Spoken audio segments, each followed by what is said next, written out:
sir. Hi, my name's Chloe Gerard, and I was born in Nanning, China, and then I immigrated here to the United States. And I recently graduated from the University of Iowa about a month ago, and I have a job and everything, but I'm also wondering what I'm going to do because I have a substantial amount of debt from going to college. And I was wondering what your plans are to address the upcoming debt crisis that people around my age are going to start having, especially in the coming years. Great. Thank you, Chloe. Yeah. You're absolutely right to describe this as a crisis. There's about $1.5 trillion in outstanding student loan debt right now. We're seeing a default rate, seeing a default rate of about 10% right now. So we know that this debt is crushing to those who are making those payments monthly, but also making the payment on their mortgage, also putting food on the table and just trying to get on with their lives. So how do we address this? I think we would begin by stopping any further digging of the hole, making sure that community college or the first 2 years of higher education are free for every American. Make sure that 4 years are debt-free, so that means not just tuition, but room and board and books. And then if you have some of that outstanding debt, I want to make sure that we refinance it at the lowest possible levels. And then I mentioned school teachers and public school educators.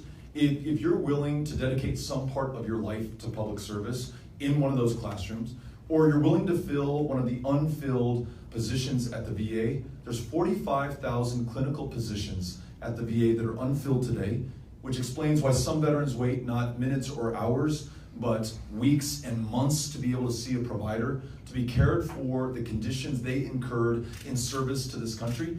If you're willing to work at the VA, if you're willing to do some kind of public service, let's wipe clean your debt altogether so you can focus on those kids in the classroom, those veterans in your clinic, or some other in-demand, underserved public service that you could be providing for your community and for your country. And then last idea, not everybody is going to want to go to college, but everyone wants to be able to have a life of dignity and purpose. So elevating the power of unions and allowing more young people to join an apprenticeship where they will learn a skill or a trade that will allow them to command a living wage for the rest of their lives. And make sure that it's not just young people. If you're 45 or 55 years old and your job has just been automated out of existence, or you've finished raising your children, you were an at-home dad or mom and you want to return to the workforce, those unions provide an excellent connection back into that workforce, and not at minimum wage, but at much higher wages for higher skill, higher value